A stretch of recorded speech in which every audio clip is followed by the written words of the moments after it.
बता सकते हैं कि विधानसभा चुनाव में प्रमुख मुद्दे क्या रहने वाले हैं इस बार? कोई ऐसा मुद्दा जिस पर चुनाव लड़ा जाएगा? बिजली, पानी, सड़क? ये तो बिल्कुल भी नहीं है। इनके दिन तो अब गए। अब की बार चुनाव लड़ने के लिए पेपर लीक, घोटाले, भ्रष्टाचार, अपराध मुद्दे बन गए हैं। लेकिन राजस्थान में जो जाति का कार्ड खेला जाएगा, राजनीतिक पार्टियों द्वारा, वो सबसे अहम रोल निभाएगा आने वाले चुनावों में। राजस्थान में इस बार होने वाले चुनाव का राजपूत और जाट, कमोबेश गुर्जर और मीणा बड़ा मुद्दा है और बीजेपी और कांग्रेस के लिए ये जातियां सरदर्द बन गई हैं। लेकिन अब सवाल ये खड़ा होता है कि अब ये जातियां किस पार्टी को पहली पसंद बनाने वाली हैं? क्या जाटों को पछाड़कर इस बार राजपूत जाति बाहुबली का रोल निभाएगी, या फिर हमेशा से कट्टर रहे गुर्जर और मीणा इस चुनाव में बाजी पलट देंगे? जानने के लिए जुड़े रहिए इस वीडियो के लास्ट तक हमारे साथ। नमस्कार, मैं हूं चेतना शर्मा आपके साथ और मेरे साथ मेरे दो साथी रुचिका और मनोज भी आपको बताएंगे इन जातियों का गणित। तो चलिए शुरू करते हैं वीडियो।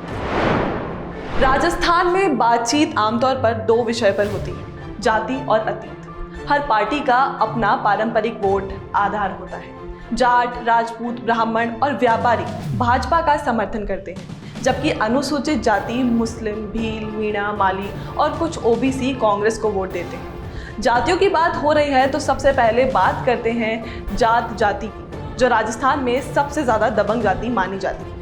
राजस्थान का शेखावाटी इलाका जाट बाहुल है, लेकिन सीकर, झुंझुनू, नागौर के साथ जोधपुर क्षेत्र में जाट समाज का पॉलिटिक्स में बड़ा दखल रहा है, जबकि प्रदेश के जयपुर, चित्तौड़गढ़, बाड़मेर, भरतपुर, हनुमानगढ़, गंगानगर, बीकानेर, टोंक और अजमेर जिलों में भी जाट समाज चुनावी समीकरण बनाने और बिगाड़ने का दम रखता है। राजनीति में दखल की बात करें तो राजस्थान में कुल 200 विधानसभा सीटें हैं। इनमें 142 सीट सामान्य, 33 सीट अनुसूचित जाति और 25 सीट अनुसूचित जनजाति वर्ग के लिए आरक्षित है। लेकिन दलों के टिकट बंटवारे में सामान्य वर्ग में जहां राजपूत कैंडिडेट्स को सर्वाधिक टिकट मिलते हैं, वहीं ओबीसी में सबसे ज्यादा टिकट जाटों को बांटे जाते हैं। राजस्थान की विधानसभा में 15% से अधिक सीटों पर जाट समाज का कब्जा रहता है। इस बार भी 33 विधायक जाट समाज से चुने गए हैं। 5 विधायकों को मंत्री बनाया गया है। इसी तरह लोकसभा की 25 सीटों में से 8 पर जाट काबिज हैं। जबकि पिछले चुनाव में प्रदेश में 31 जाट नेता विधायक चुने गए थे। तो जनसंख्या के लिहाज से प्रदेश के नेता पद पर पहला हक गैर जाट पिछड़ी जातियों का बनता है। उनके बाद अनुसूचित जाति या फिर जनजाति के नेता का बनता है। अब तक कांग्रेस और बीजेपी दोनों ने जाटों को प्रदेश अध्यक्ष बनाया हुआ था, क्योंकि राजस्थान के जाट राजनीतिक तौर पर बहुत मुखर है। यहाँ आपको ये भी बता दूं कि राजस्थान में तीसरी ताकत के रूप में उभर रही राष्ट्रीय लोकतांत्रिक पार्टी को जाटों की पार्टी ही माना जाता है, जिसके सुप्रीमो हनुमान बेनीवाल एक मजबूत जाट नेता के रूप में उभर रहे हैं। इस प्रकार राजस्थान के तीनों बड़े दलों की कमान अब तक जाटों के कब्जे में थी। बीजेपी ने अब विधानसभा चुनाव से ठीक पहले जाट को हटाकर ब्राह्मण को प्रदेश अध्यक्ष बनाया, तो उसका कारण जाट मतदाताओं का तीनों दलों में बिखराव है। इसके अलावा जाट मतदाता किसी पार्टी के पीछे नहीं रहते और अपने समाज के उम्मीदवार को ही वोट देते हैं, भले ही वो किसी भी पार्टी से हो या फिर निर्दलीय क्यों ना हो। जाटों की तरह ब्राह्मण मतदाता भी भाजपा के उभार से पहले ज्यादातर कांग्रेस के साथ रहता हुआ है और अब बीजेपी की हिंदुत्व की राजनीति के कारण उसकी तरफ झुक गया है। उनके मुकाबले वैश्य और राजपूत मतदाता का रुझान बीजेपी के साथ रहा है। अब बात करते हैं ब्राह्मणों की। एक जमाना था जब राजस्थान की राजनीति में ब्राह्मणों की तूती बोलती थी। राजस्थान की पहली विधानसभा में 60 ब्राह्मण जीत कर आए थे। वैसे उस जमाने में जब बाकी जातियां राजनीतिक तौर पर जागरूक नहीं थी, पूरे देश में ब्राह्मणों की तूती बोलती थी। कांग्रेस ने 1952 के पहले लोकसभा चुनाव में 41% टिकट ब्राह्मणों को दिए थे, जबकि ब्राह्मणों की आबादी 12% थी। बाद में जैसे जैसे दूसरी जातियों में राजनीतिक चेतना आई, स्थिति बदली चली गई। फिलहाल राजस्थान विधानसभा के 200 के सदन में सिर्फ 17 ब्राह्मण विधायक हैं, जबकि जाट विधायक 31 है और अक्सर हर विधानसभा में लगभग 30 जाट विधायक चुनकर आ रहे हैं, जो 200 विधायकों की संख्या का 15% है। लेकिन इनमें ज्यादा संख्या कांग्रेस से चुने गए जाट विधायकों की ही रही है। राजस्थान में राजपूतों का राजनीतिक प्रभाव भी ज्यादा रहा है। उनकी आबादी 9% है, लेकिन वह 50 से अधिक सीटों पर असर डालते हैं और 25 से 26 सीटों पर जीत कर आते हैं। पूर्वी राजस्थान में मीणा और गुज्जर मतदाताओं की संख्या अधिक है। मीणा 40 सीटों पर अच्छी संख्या में है तो गुज्जर 30 सीटों पर, लेकिन इन सीटों के बाहर इनकी संख्या बहुत कम है। जाट भले ही 30 से 32 जीत कर आते हैं, लेकिन वो फिर भी 50 से ज्यादा विधानसभा सीटों पर असर डालते हैं। हालांकि उनका स्पष्ट रुझान अपनी जाति के जिताऊ उम्मीदवार के प्रति होता है, भले ही वो किसी भी पार्टी के हों। इसलिए राजस्थान में किसी भी दल को सत्ता में आने के लिए गैर जाट ओबीसी वोट को साधना बेहद जरूरी हो जाता है। 2003 और 2013 के विधानसभा चुनाव ले लीजिए।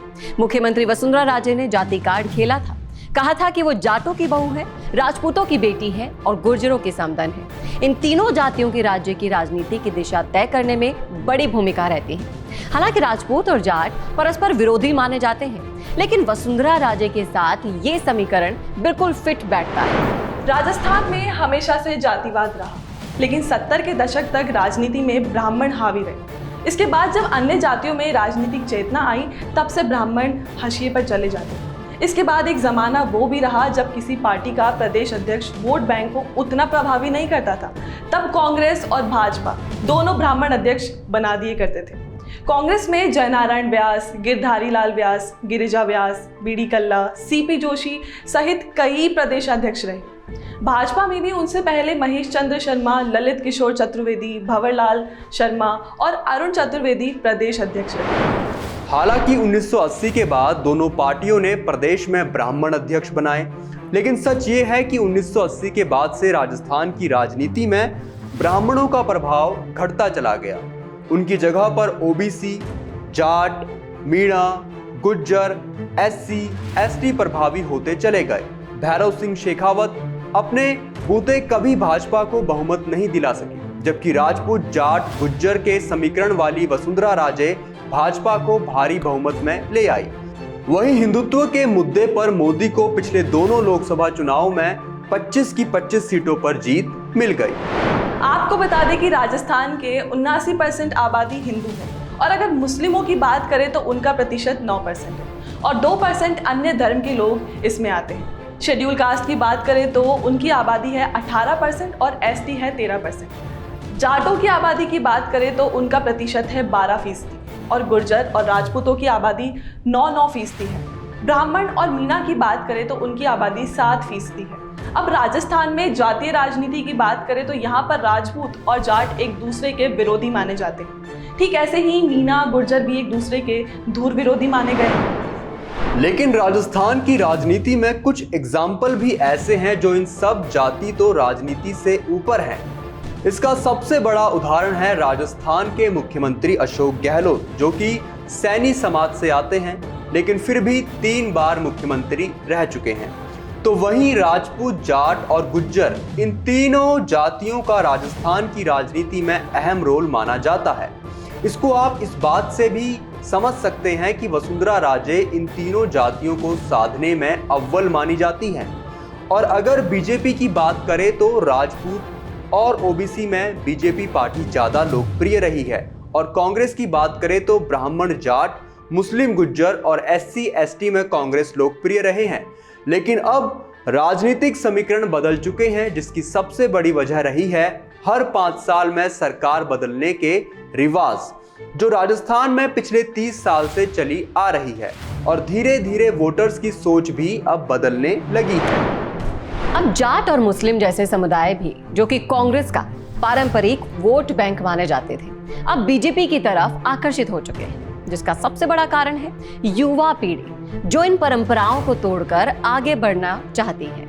जाट समाज की बात करें तो हनुमान बेनीवाल ने जाट समाज के एक बड़े वोट बैंक को अपनी ओर आकर्षित कर लिया है, जिससे कांग्रेस और बीजेपी दोनों के वोट बैंक में सेंध लग चुकी है। आपको बता दें कि हर चुनाव में कम से कम 10 से 15% विधायक जाट ही होते हैं। और पिछले चुनाव की अगर हम बात करें तो प्रदेश में 33 जाट विधायक चुने गए थे। यहाँ तक कि देश के उपराष्ट्रपति भी जाट समुदाय से आते हैं। आपको जानकर हैरानी होगी कि जाट वोटर्स 50 से 60 विधानसभा सीटों पर सीधा असर डालते हैं। अगर बात करें गुर्जर समुदाय की, जो कि बीजेपी का पारंपरिक वोट बैंक रहा है, क्योंकि उनके कट्टर विरोधी मीणा शुरू से ही कांग्रेस के वोट बैंक है। लेकिन वर्तमान राजनीति के हालातों की बात करें तो सचिन पायलट ने और उनकी फैन फॉलोइंग बीजेपी का वोट बैंक छीन लिया है। गुर्जर वोटर्स भी बीजेपी और कांग्रेस में आधे आधे बट गए हैं। राजस्थान में हमने आपको पहले भी बताया कि 5% गुर्जर वोट है और 7% मीणा वोट है। गुर्जर सीधे सीधे 30 से 40 सीटों पर अपना प्रभाव छोड़ते हैं, तो वहीं मीणा 50% तक विधानसभा सीटों को प्रभावित करते हैं और 50 से 60 सीटों पर राजपूत वोटर असर डालते हैं। और राजपूतों की बात अगर करें तो उन्हें भाजपा का परंपरागत वोटर माना जाता है और राज्य में करीब 9% राजपूत है। और इस जाति की एक खास बात यह है कि राजपूत जाति के उम्मीदवार को हर जाति पसंद करती है और यही कारण है कि उन्हें वोट मिलने में आसानी भी होती है। अब बात करें ब्राह्मणों की, तो ब्राह्मणों की आबादी करीब 7% है, लेकिन विधानसभा सीटों पर अगर इनका प्रभाव देखें तो कम से कम 50 से ज़्यादा सीटों पर ये वोट बैंक अपना प्रभाव डालता है।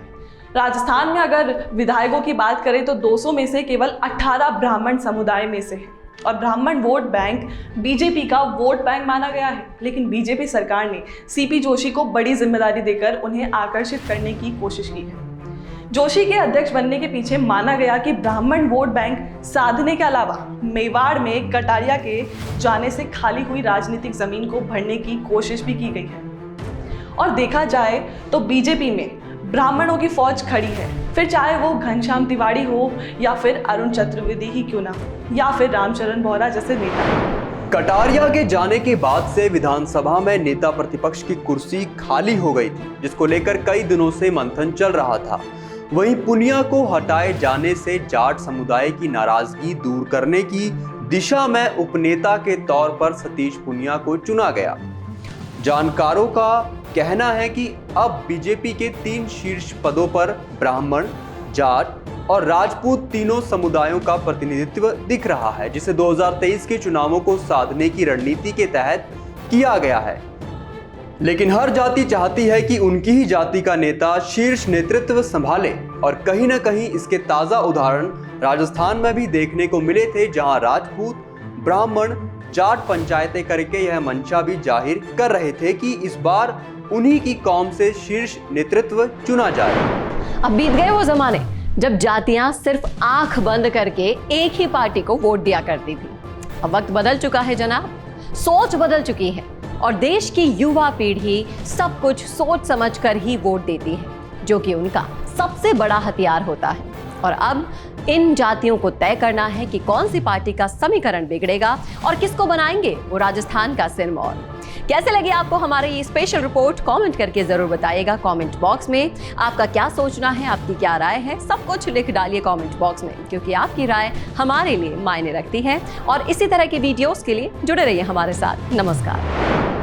सालों से अगर कोई दर्द आपको परेशान कर रहा है और हजारों कोशिशों के बाद भी उसका इलाज नहीं हो पा रहा, तो अब आपकी इस परेशानी का इलाज मिल गया है, और वो भी बिना किसी दवा, ऑपरेशन या इंजेक्शन के।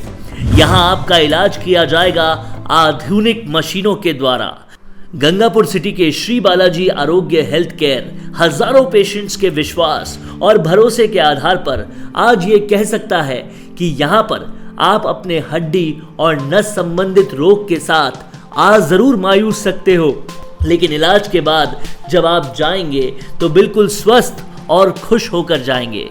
हमारे यहाँ रीढ़ की हड्डी, नस ब्लॉकिंग, लकवाग्रस्त और जन्मजात बच्चों का संपूर्ण और सफल इलाज किया जाता है। यहाँ गारंटी के साथ सभी जोड़ों के दर्द का पूरा इलाज डॉक्टर DS सिहर्रा के द्वारा किया जाता है। श्री बालाजी आरोग्य हेल्थ केयर की सफलता की कहानी के साक्षी कई समाचार पत्र और मैगजीन्स भी बनी हैं। तो अब दर्द में और मायूस ना हो, क्योंकि अब उसका निवारण संभव है। बस आपको याद रखना है एक ही नाम, श्री बालाजी आरोग्य हेल्थ केयर, न्यू सदर थाना, पार्थ होटल के पास, बाईपास रोड, गंगापुर सिटी। आज ही अपना अपॉइंटमेंट बुक करें 9413872834 या 6350697129 पर संपर्क करें।